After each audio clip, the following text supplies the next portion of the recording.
Olá, vocês estão ouvindo Outras Mamas Podcast. Eu sou a Bárbara Miranda. E eu sou a Thaís Goldcorn. E esse é o primeiro podcast feminista vegano do país.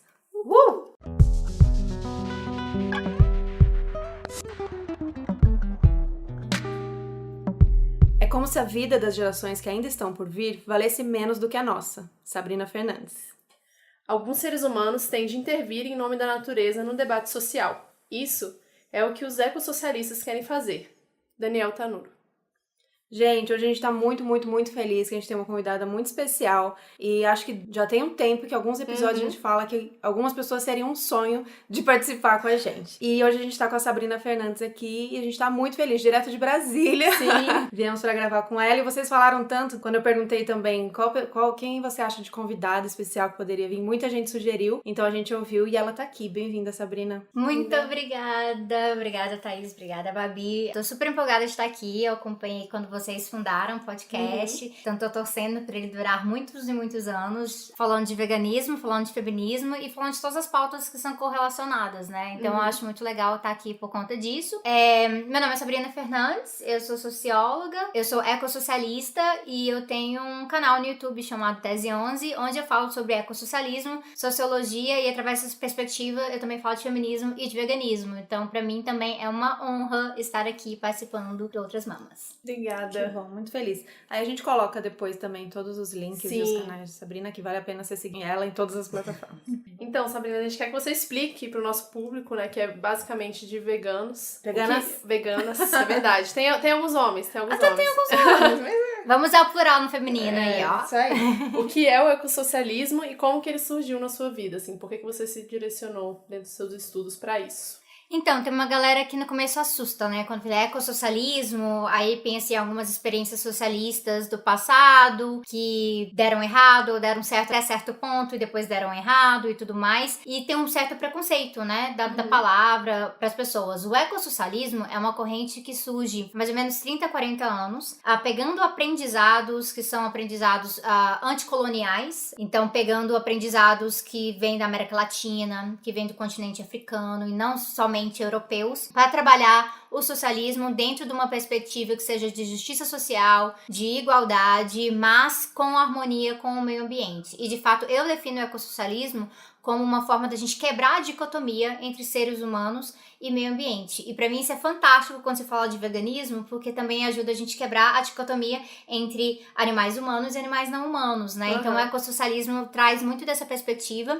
Ele me afetou faz quase uma década que eu posso me considerar ecossocialista. Eu descobri o marxismo por uma via, mas eu também estava olhando várias coisas ambientais ao mesmo tempo, e uma das questões que me afetou muito foi essa ideia de que a gente pode estar lutando por um mundo melhor aqui hoje, e geralmente a gente pensa em nós mesmos ou as pessoas ao nosso redor. Mas e as outras gerações? E não tô falando aqui dos nossos netos e a quem a gente tá deixando de forma hereditária, geneticamente, mas todo mundo que está aí por vir. Como é que a gente vai deixar, que planeta que a gente vai deixar para essas pessoas? E que ensinamentos a gente vai deixar? Será que daqui 200 anos eles vão olhar pra gente com muita raiva? Sim. Isso me afetou muito e por isso que eu pensei, olha, não dá pra ser só socialismo. Se eu quiser ter uma perspectiva realmente revolucionária, ela tem que ser ecossocialista, a gente tem que considerar o planeta Terra, a gente tem que considerar as outras espécies nesse planeta também. Legal. Maravilhoso. Isso mesmo. Legal. E aí, eu queria que você contasse também como que depois de tudo isso, que eu sei que foi depois, foi o seu processo de se tornar vegana. Como que o veganismo entrou nesse processo todo? O veganismo entrou na minha vida sendo bastante persistente.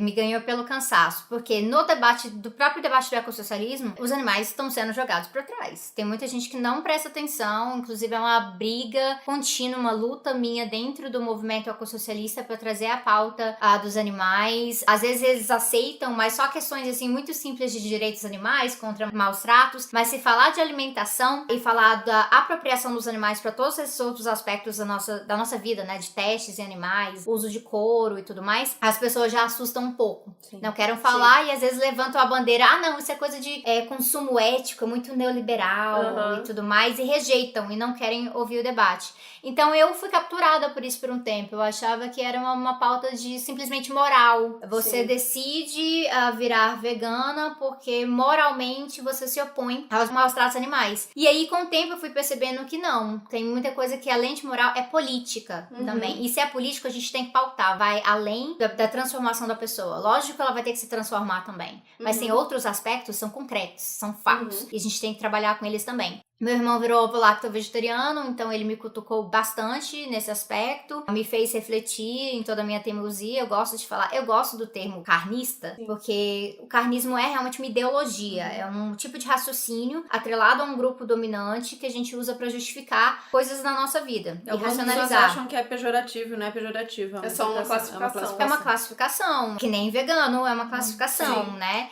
Então não é pra falar mal de você, porque carnívoro não se aplica porque a dieta não é carnívora, né? Pra começar. E a gente quer falar do papel que a carne cumpre no seu dia a dia. Sim. Então eu tinha perspectivas carnistas na minha vida que eu deixava elas de lado e não encostava nelas. E tava tocando a pauta ecossocialista e tudo mais. Até que eu percebi, nossa, olha que incoerência. Eu tô subscrevendo uma ideologia que é contrária a outra ideologia. E o próprio ecossocialismo, no seu desenvolvimento teórico, tá deixando essa questão pra um pouquinho depois. Depois a gente trata disso. Aí eu cheguei com a vontade de confrontar isso cada vez mais. E pra fazer isso, eu pensei, agora tem que sair de ovo-lacto-vegetariana, eu tenho que virar vegana mesmo, em todos os aspectos, não só na dieta. Então vou compreender mais sobre o que tá acontecendo. Aí eu pesquisei pra caramba, passei meses, antes de sair o primeiro vídeo sobre veganismo, lá no Tese 11, eu passei meses e meses e meses estudando, lendo, indo atrás de todas as polêmicas, de todas as falácias que um dia eu já falei. E pra tentar desmistificar tudo aquilo ali. E a partir daquilo, eu pensei, então, não tem desculpa. É uma questão moral, mas se não for moral pra você, que ela seja pelo menos política.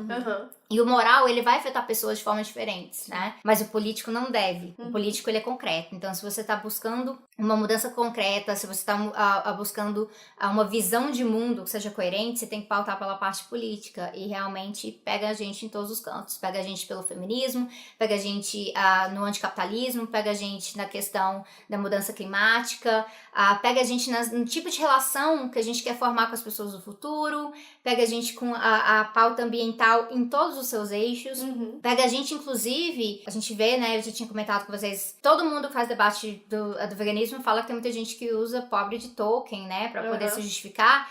E, por exemplo, a perspectiva indígena, de como os indígenas lidam com os animais, é totalmente diferente da nossa forma ocidental de fazer isso. Então, mesmo os indígenas comendo carne, o processo deles é diferente. Então, a gente tem que começar a ver, olha, ali tem uma outra ideologia. Então, realmente é ideologia. Não tem como ficar de fora. E aí, eu tô achando fantástico, porque apesar das pauladas que eu levo por aí, e não são poucas, muita gente tá se abrindo, muita gente que tá vindo da perspectiva anticapitalista, tá largando os preconceitos, largando a ideologia carnista pra tentar olhar pro outro lado. Você meio que já entrou no tema que era a próxima pergunta que eu ia te fazer. Mas eu acho que pode dissecar um pouco mais, na verdade, porque a gente tava outro dia na casa de amigos, com todo mundo vegano, quase todo mundo vegano, né? Tinha um ovo-lacto. E entrou nessa discussão de se vegano deveria ou não se colocar politicamente, assim, se é de direita, se é de esquerda, suas preferências políticas dentro do movimento ou não. É muito isso. Não tem nada a ver e vocês estão misturando tanto com o feminismo, a gente ouviu isso na criação do podcast. Vocês estão afastando possíveis veganos, porque o vegano ele pode ser de direita, ou o vegano ele pode ser um machista, mas o importante é libertação animal. Então, você trazendo esse discurso, misturando os discursos, você afasta as pessoas. E a gente fica muito chateada com isso e a gente tenta discutir, mas a gente queria ouvir de você, porque aí eu sei que vai fortalecer também pro nosso público que também pensa que é importante debater junto. Pra gente pra quem não sabe, não entende muito bem, né? Por que comer é um ato político? Essa é a grande questão, que muita gente não entende por que comer é um ato político, principalmente aqui no Brasil, no contexto do Brasil. Eu acho que você pode ser um vegano de direita, ou um vegano de esquerda, ou um vegano que não tá nem aí pra nenhuma coisa além da pauta de libertação animal. Só que você vai ser um vegano muito mais efetivo se você for um vegano de esquerda. Especialmente se for um vegano ecossocialista. E aí eu tenho um vídeo que eu entro em mais detalhes sobre esse aspecto. Mas a ideia é o quê? Você consegue conscientizar pessoas sobre a questão da pauta, a questão da libertação animal, por vários caminhos diferentes. Nem todo mundo vai assistir Terráqueos e vai ficar descontrolado, não é possível que é com isso que eu tô contribuindo e vai mudar todos os seus hábitos. Aquilo ali é uma via, mas existem várias outras vias. Por exemplo, se você engajar com o pessoal que tá fazendo a luta que a gente chama que é mude o sistema, não mude o clima. E se engajar com essas pessoas e elas verem o tanto que a agropecuária contribui para a mudança climática, você vai abrir uma portinha e ali você vai conversar com essas pessoas. E você vai ser mais efetivo tanto na luta contra a agropecuária contra a mudança climática, juntando essas pessoas, todas numa pauta só. E eu gosto de falar, o ecossocialismo é uma soma de todas as lutas. Isso permite que você vá, na verdade, muito mais adiante, porque você vai pautar coisas sistêmicas também. Então, pode ser que você afaste uma pessoa ou outra, porque você está falando de uma ideologia e não é aquilo que corresponde a ela, mas no sentido material da mudança da realidade, você vai muito mais longe quando você consegue pautar, por exemplo, o problema com a nossa bancada ruralista. E aí, se você pauta a bancada ruralista, sozinhos, hoje em dia, os veganos não conseguem fazer isso. Mas sozinha, a esquerda também não consegue fazer isso. Então, tem uma aliança natural. Uma coisa que, pra mim, foi um exemplo fantástico disso esse ano, que eu uso, assim, pra dar umas broncas na esquerda, foi o caso do navio da morte. Quando você viu os veganos e todos os lutadores de direitos animais engajados ali, peitaram pessoas como o Ronaldo Caiado e o Blairo Maggi, muito mais do que a esquerda tem peitado nos últimos anos. Eu falei, olha aí, gente, ó, pessoas que às vezes a esquerda, por preconceito, também menospreza, olha aí o potencial que tá sendo desperdiçado. A gente viu essa semana na Lesp também, rolou a tentativa de votação, e essa união foi legal, e a gente, todo mundo junto pressionando, e ali o tempo todo eu ficava falando, como eles não percebem que isso é política, sim, né, que a gente tá aqui fazendo. E se a gente conseguisse unir isso com quem já luta há muito tempo, pra quem já tá na militância, isso teria uma força enorme, assim, né? E o problema do vegano, que é um vegano assim de direita, tudo liberal e tudo mais, é porque se você acredita fielmente, acima de tudo, no empreendedorismo, na propriedade privada, podendo fazer o que quiser, você tá dando um passe livre pra eles comodificarem animais de uma forma ou de outra. Então pode ser que eles vão trazer produtos veganos e vão explorar um nicho do mercado daquela forma, mas a abolição mesmo nunca vai vir.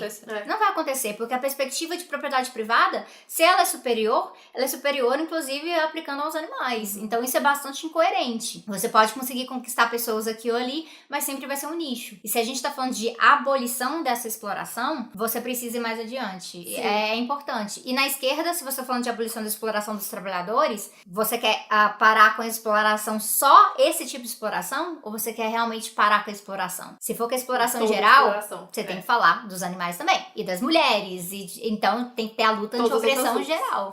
É isso que a gente fala, que as lutas são irmãs, né? Elas têm que caminhar lado a lado, porque a gente não consegue libertar só uma parte. Não tem, eu acho que não funciona desse jeito. E até porque o sistema, a gente fala que ele é totalizador. Então ele parte do pressuposto da totalidade. Então, se ele perde um pouquinho aqui, ele vai tentar preencher de outra forma ali. E é isso que a gente tem visto com o capitalismo em relação... Por que a gente fala que, veganismo não é caro, mas o veganismo ainda é elitista? Por quê? O capitalismo explora. E a gente tem que lutar contra isso. Então, o veganismo tem toda uma possibilidade de fazer um debate sobre soberania alimentar. Maravilhoso, qualidade, contra a pele do veneno, tudo aquilo ali. Então, se a gente juntar todas essas lutas, imagina quão mais longe a gente vai chegar. Com certeza. A gente falou um pouco disso agora, então como você tá falando para esses dois públicos, então você fez o vídeo de veganismo anticapitalista e ecossocialismo para veganos, e o que você acha mais difícil? E o que você teve mais respostas, ou mais haters, ou mais debates nervosos, assim? Falar com um vegano sobre socialismo ou com um socialista sobre veganismo? Falar com um socialista sobre veganismo Sério? é muito mais difícil. Muito mais difícil. Porque eu vejo que, por exemplo, quando eu apresento pro vegano o ecossocialismo, ele já nota que é uma coisa diferente. Então, se tem algum preconceito... Não, mas o que é isso? E sempre vieram, assim, no vídeo, eu acho que teve, assim, no total, uns 5 ou 6 veganos muito bravos que não ideologizam politize, não venha tentar politizar para outras coisas com esse argumento que vocês falaram, né? Que é o que eu ouço mais, assim, Sim. que eu acho que é por isso. Eu acho que eu começo falando só com veganos, e aí quando eu começo a me posicionar politicamente, aí tem esse lado. Mas não dá pra lutar por tudo. Não dá, você tá querendo misturar tudo. Mas na verdade nós somos pessoas completas. Exato. E se a gente tá misturando tudo é porque a gente tá sendo exposto a todas essas coisas ao mesmo tempo. Agora, o socialista, ele tem, eu falo isso com frequência, porque é algo que me deixa chocada. Pessoas que conseguem imaginar, hoje no mundo de 7 bilhões de pessoas, uma revolução internacional em que a gente vai tomar os meios de produção, vai socializar os meios de produção, e após essa etapa temporária do socialismo, nós vamos atingir o comunismo com a abolição do Estado. Consegue imaginar tudo isso? Essa utopia. No sentido da utopia, não lugar, né? Que utopia não é uma coisa negativa. E não consegue imaginar fazer isso sem comer carne. Não consegue imaginar fazer isso sem explorar a vaca. Não consegue imaginar. E eu falo, como é que você consegue se apropriar de uma utopia muito poderosa e negar uma outra utopia e fazer isso com os mesmos discursos dos seus opositores, falando, esse aqui é impossível. Será? Não é você que tá travando a possibilidade disso? Sim. E esse tá na ação direta, né? Eu posso modificar isso agora, é só fazer.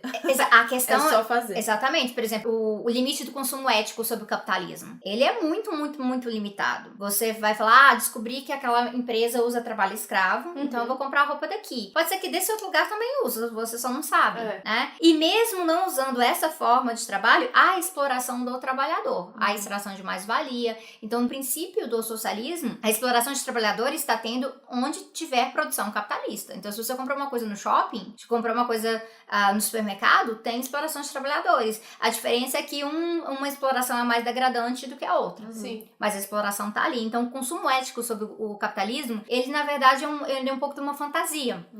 Mas o consumo ético em relação aos animais não é. Não é, porque você consegue, hoje em dia, consumir cada vez menos animais nas suas coisas. Então, se você tira da sua alimentação, já é uma grande etapa, pode tirar do seu vestuário, e você vai tirando de vários aspectos. E é possível. Alguns lugares ainda é muito difícil. Então, essa questão indústria farmacêutica, a questão da indústria de produtos de limpeza.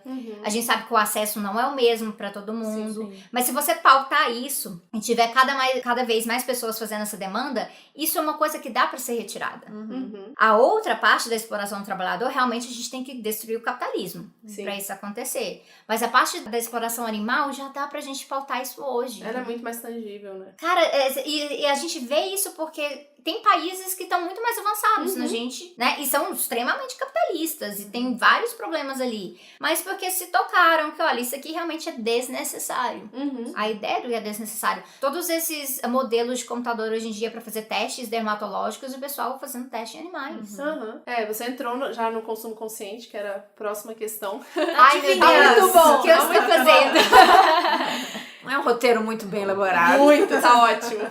E é a questão de, assim, a gente vê que tem cada vez mais produtos veganos no mercado. E se a gente viaja, vai pra fora, os amigos vêm de fora e trazem um monte de produto. Mas ter mais produtos veganos no mercado não quer dizer que tem mais pessoas veganas, só quer dizer que tem mais produtos. Essa é a verdade. A gente não tem um número que comprove o crescimento da população vegana a partir do crescimento do mercado. Então, vem muito essa coisa do greenwashing, do genderwashing, quando você fala do feminismo, né, que as marcas estão se apropriando do empoderamento feminino pra poder vender os produtos delas. E a gente, eu e a Thaís, a gente acha isso muito perigoso, né? A gente comemora que tá tendo mais produto porque a gente tem acesso, mas nem todo mundo tem. E aí a gente queria saber, porque você fala em um dos seus vídeos sobre o fetichismo de mercadoria, que é o que virou a carne, né? E como que você acha que isso é perigoso que seja feito com os produtos veganos e com o feminismo da mesma forma e fique só no mercado e não vá pra ação das pessoas. O fetichismo da mercadoria é um conceito que o Marx usa pra falar de quando a relação deixa de ser uma relação entre pessoas para ser uma relação entre coisas. Então, no caso, você não vê a exploração do trabalhador ali por trás, porque ficou tudo quantificado através do valor de troca. Então, todo aquele empenho do trabalhador, a exploração dele, você não enxerga. O dinheiro media tudo. E quando a gente, na nossa realidade, no capitalismo atual, a gente tem um dinheiro que media parte da carne pra gente, tanto que no processo você deixa de ver o animal, porque vai passar por várias etapas, isso ocorre também, que no fetichismo em si a parte qualitativa não importa muito, mas importa no final das contas pessoas, porque o mercado, ele se adapta olhando para essa parte qualitativa, ele se adapta pensando assim, olha, se eu vender a vaca toda inteira aqui, pessoas vão se sentir meio enojadas. Sim. Então, por isso que eles separam tudo bonitinho, põem numa bandeja de isopor bem bonitinha, às vezes com uma logomarca, aí pagam alguém famoso pra fazer uma propaganda na TV, eles sabem disso. E com o veganismo é muito capaz de acontecer a mesma coisa. Então, e ter indústrias que estão fazendo produtos veganos, que não pagam direitos trabalhistas das pessoas e que tem muita exploração do ser humano, mas olha aqui, olha tanto que é vegano, então é do bem, então é sustentável, então isso ocorre. Um dos exemplos que eu cito com frequência, como eu faço a questão da luta solidariedade com a Palestina, e é muito interessante porque direto o pessoal fala assim, conhece a Sandra Papacapim também, então a gente tá sempre trocando ideia. Nossas musas. Nossa, a Sandra é fantástica, uma ótima vontade de conhecer. Por quê? Israel faz muito isso. Israel é tipo Tel Aviv, a capital vegana, olha que maravilhoso. Mas teve a super marcha com milhões de pessoas. Sim. Aí o que tá acontecendo? Israel tá sendo muito famosa pelo vegan washing e pelo pink washing. Então, inclusive, teve uma mini parada LGBT recentemente em Israel, pessoas LGBT criticando o Estado de Israel, lá em Israel, pessoas israelenses falando, parem de nos usar pra limpar toda a bagunça que você tá fazendo aqui, todo esse massacre. E a gente vê que eles fazem isso com a coisa vegana. E vendem o veganismo como uma coisa que às vezes não tem nem nada a ver com a alimentação animal, né? É saudável, é fit. E aí torna o tema novamente sobre quem? Seres humanos. É tudo sobre a gente, porque tá vendendo pra gente. Então, pra você tá realmente batendo na tecla da libertação animal, você vai ter que estar num outro sistema que não instrumentalize tudo pro ser humano, pro que serve ao ser humano. Se é para o seu bem. Eu falo sempre, tem coisas que a gente vai ter que abrir mão na busca por um mundo melhor, que não são totalmente maravilhosas. Então, assim, às vezes você vai ter que abrir mão de ter 500 pares de sapatos. Tá bom? Mas eu gosto tanto. Mas vai ter que abrir mão. Sim. Não vai ter como ter isso pra todo mundo. E a questão da carne, laticínios, ovos, e eu falo sempre, se você quiser equiparar um pouquinho mais, então, assim, as pessoas que consomem muito vão ter que consumir menos, e pessoas que consomem muito pouco vão poder consumir mais. Pra isso ocorrer, você realmente vai ter que tirar de um lado. Sim. E a carne é absolutamente impossível. É impossível chegar num nível meio que médio sem boa parte das pessoas diminuírem o seu consumo. Sim. Então, isso ocorre mesmo se você não é vegano, se você não participa dessa luta, você tem que reconhecer por fatos concretos. A gente não tem terra arável suficiente para fazer isso de forma agroecológica. Sim. Existem alguns estudos da permacultura, que é da ideia de que, olha, mas você pode ter formas de agrofloresta em que você teria um manejo animal livre. Aí os animais ficariam soltos na agrofloresta e tudo mais. Aí a gente faz a argumentação. Isso aí ainda é seres humanos se apropriando dos animais. Então isso a gente não quer. Mas, no geral, por exemplo, esses métodos de hoje em dia são impossíveis. Impossíveis. E é por isso que a nossa monocultura vai pra onde? Vai pra alimentar gado. Sim. Essa é a lógica do sistema. Não vai para alimentar pessoas. Exatamente. Insustentável. Bom, vamos sair um pouquinho do veganismo e falar um pouco de mulher na política, né? Então você, pra mim, surpreendeu bastante, eu acho que você deve sentir isso, a gente quer ouvir sua opinião sobre isso. Ouvir uma mulher falando com tanta propriedade sobre política e estar em lugares que a gente não costuma ouvir tanto mulher. Não sei se vocês acompanham podcasts de política, a Sabrina participou de vários podcasts e a gente fala desse estranhamento, porque a gente não ouve tantas mulheres falando disso. Eu queria saber de você, como é falar de política, um movimento dominado por homens e trazendo uma vertente tão contrária. Como foi pra você no começo e o que você percebeu, assim, nesse sentido? No começo eu acho que eu fui um pouco ingênua, eu achei que eu ia ser um pouquinho melhor recebida, mas no começo do meu doutorado mesmo, meu orientador virou pra mim e falou assim, Sabrina, você tem certeza? Eu tava mudando o tema da minha tese, eu ia trabalhar com questão de economia solidária e pedagogia crítica com MST, e aí eu resolvi entrar numa área bem de teoria marxista mesmo. Eu falei, você tem certeza que você quer fazer isso, sabendo que você vai encontrar? E o quê? Homem vai tentar tirar sua legitimidade o tempo inteiro porque é um clube do bolinha. Teoria marxista é um clube do bolinha. Quando tem uma mulher ou outra, aí eles lembram, não, mas eu já li Rosa Luxemburgo, aí menciona uma mulher do século passado, né? Então, assim, a ideia é sempre essa, não são todas as mulheres que são aceitas. Então, no começo, eu falei, não, eu vou dar conta, e eu me choquei bastante com tanto que coisas que homens falariam não seriam criticados, mas por ser mulher, parecia que eu não tinha credibilidade pra tá falando aquilo ali. Então, me assustou um pouco, mas a gente vai se fortalecendo crescendo no processo e principalmente porque outras mulheres vão vendo e elas encorajam e elas também se inspiram. Então eu fico muito feliz, por exemplo, de ouvir coisas que eu recebi no passado. Sabrina, eu gosto tanto de assistir você no YouTube falando de política, falando de marxismo, e você usa maquiagem, você faz as coisas do jeito que você é, do jeito que você é. E aí isso me dá coragem de ser do jeito que eu sou. E olha que legal. Isso é maravilhoso. Mas no dia a dia não é isso que acontece, porque a academia tá tentando fazer com que mulheres, para serem ouvidas, sejam mais como homens. Né? Então você tem que se apagar mais um pouco, você tem que falar de um jeito específico. Então é bem moldar naquela caixinha. E não que seja uma coisa totalmente que você tem que ser mulher dessa forma, feminina desse jeito, com a maquiagem desse jeito, mas por que que essa mulher que escolhe ser assim vai ser menos ouvida? E a outra vai continuar sendo menos ouvida também. Porque ela nunca vai ser vista como tendo acesso àquela masculinidade ou pertencendo àquele espaço naturalmente. Isso ocorre sem parar, a gente vê na universidade e a gente vê, inclusive, no YouTube, podcasts, várias vezes quando eu participei de podcasts e o apresentador era homem e tal, e falava, nossa, é impressionante quando vem crítica, só vem crítica pra a mulher que falou. Os outros locutores, homens, todos concordaram, mas a crítica é pra ela. Então isso ocorre com muita frequência. E às vezes a pessoa que tá criticando nem tá ciente de que tá fazendo isso. Mas não acostumou com a ideia de que mulheres podem ocupar certos espaços do debate político. Não é só lá pra marcar presença, é realmente saber do que tá falando e estudar. E muitas mulheres virando youtubers e podcasters e doutoras e tudo mais, né? Sim. E aí, continuando no assunto de política, né? Você já falou do espaço e da invalidação que é o tempo inteiro você como mulher. O Roda Viva da Manu foi o mais absurdo e o mais representativo, assim, né? A gente assistiu, fizeram perguntas pra elas que não faziam nem sentido tá sendo feita ali naquele momento. O que você achou disso? Eu acho muito interessante porque, assim, perguntas que fizeram pra ela, fizeram mais ou menos naquele tema pro Guilherme Boulos. Só que pioradas pra ela, né? Então, assim, enquanto ele foi perguntado sobre coisas, Venezuela e tudo mais, o dela foi muito mais agressivo, teve muito mais interrupção, questões sobre stalinismo que não vinham ao caso, né? Então, algo que de vez em quando é usado até pra tentar desestabilizar a pessoa e demonstrar que ela não tem o emocional pra estar ali. Porque o homem, ele pode ser, às vezes, até muito tratorado, mas se ele tem uma resposta muito específica, treinada do sistema, as pessoas estão lá, entendem, não é assim mesmo, o debate é duro, o debate é acalorado, ele é agressivo.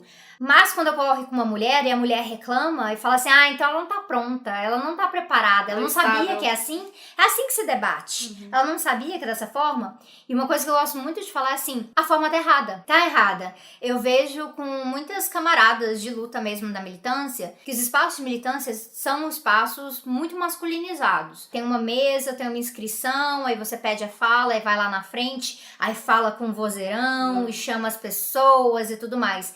E a mulher que não tá acostumada com aquilo ali, ela vai se sentir acuada e ela vai falar menos.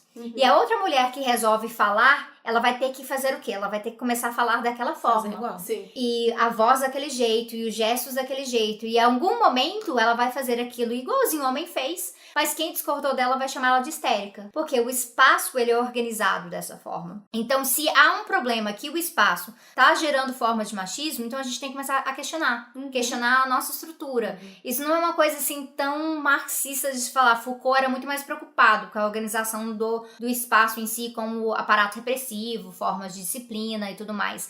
Mas da perspectiva marxista, a gente vê como estruturas de opressão, elas operam de várias formas diferentes, inclusive te condicionando quando necessário. Então, se o espaço é excludente para a mulher, ele não é excludente só porque às vezes não chamaram a mulher. Eles chamam a mulher, mas fazem questão de barrar a presença dela de outras formas.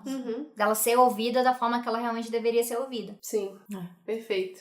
Bom, pra voltar um pouquinho pro nosso tema e pra tentar deixar um pouco mais otimista, eu vi que você fala bastante nos seus vídeos sobre os conceitos de bem viver e Ubuntu. Queria que você explicasse pra gente o que significam.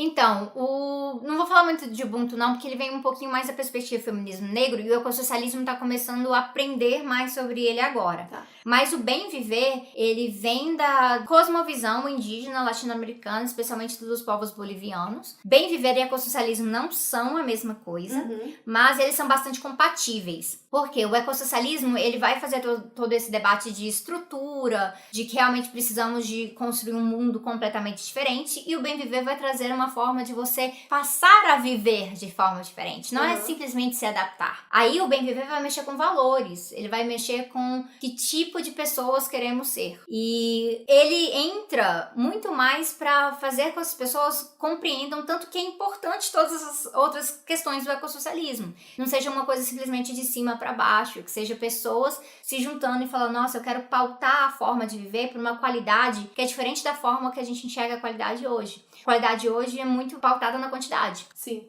É a quantidade de coisas que você tem. E se a qualidade não for baseada no ter? E se for no ser? Então, você sair dessa ideia de propriedade em si e passar a valorizar outras coisas. E eu acho que é muito interessante porque isso trata até de questões dos limites climáticos do planeta mesmo. Se você tá pautando em cima do ser, então você vai ver que às vezes não é necessário ter tantas coisas que depois vão produzir lixo. Então, não é um fato de baixar um decreto e falar, olha, não se produz mais isso, você só pode ter tantos pares de sapato. Você vai ver que você não é resumido aos pares de sapato que você tem.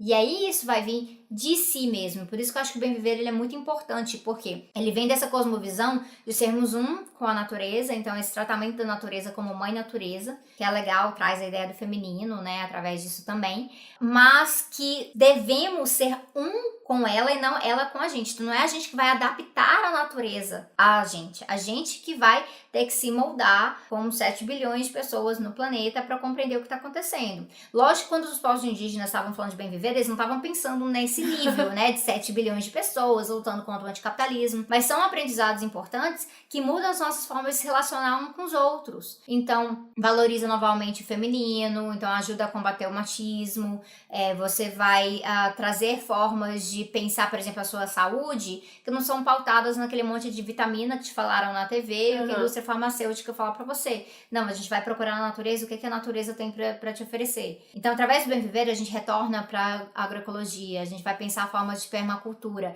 Então, como filosofia, ela vai influenciar pessoas pra andar de cá pra lá, buscando novos métodos de fazer coisa. Então a coisa vai se alinhando. Então, apesar da gente crer no ecossocialismo, que é necessário uma perspectiva revolucionária de mudança do sistema, da estrutura do capitalismo, que ela é inviável, o bem viver ele chega para fazer que isso seja uma proposta que venha das pessoas. E não algo simplesmente imposto por um partido ou uma organização falando que tem que ser assim porque tem que ser assim. Nossa, muito bonito. Lindo, tem que gente. pesquisar mais.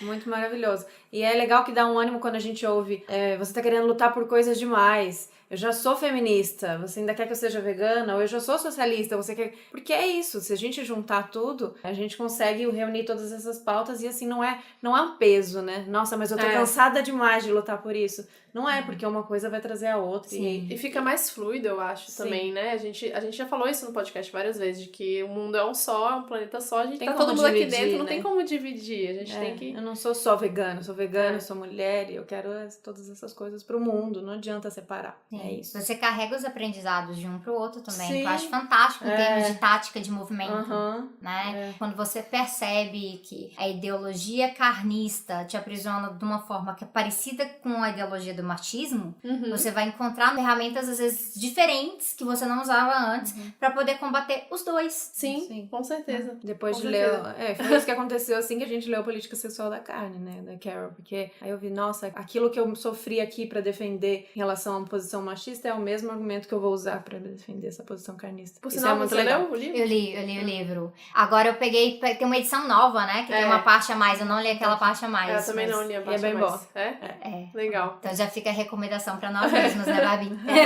Edição nova. Então, meio agora uma última pergunta pra finalizar, já que a gente tá falando de um futuro mais possível e mais provável, né? Porque tanto eu quanto a Thaís, além do podcast, a gente faz trabalho de ativismo de rua, de conversar com as pessoas na rua sobre veganismo. E é muito um trabalho de formiguinha, e de vez em quando a gente pega umas pessoas que falam, tá, é muito legal isso tudo que você tá falando, eu concordo com tudo, perfeito. Mas eu acho que não dá pra fazer, que essa luta é em vão, que vocês nunca vão ganhar. Nossa. E a Ioná, nossa amiga, que apareceu no episódio anterior, anterior, ela pegou uma pessoa dessa que falou isso pra ela, e ela falou, cara, se eu não lutar por isso, eu não tenho por que acordar todos os dias, sabe? Porque eu acredito muito nisso. Essa é a minha motivação diária, assim, de que vai dar certo. Eu tô aqui fazendo porque vai dar certo. Então a gente quer saber, tipo, qual é essa motivação pra acordar todos os dias e qual é a sua previsão de futuro, assim. Eu acho que a luta realmente é a razão não somente de eu acordar todos os dias, mas de eu estar viva. Eu sou uma pessoa que passei por uma depressão muito pesada, muito, muito pesada mesmo, tentativas de suicídio, tudo aquilo, eu achava que realmente não tinha razão pra viver. E quem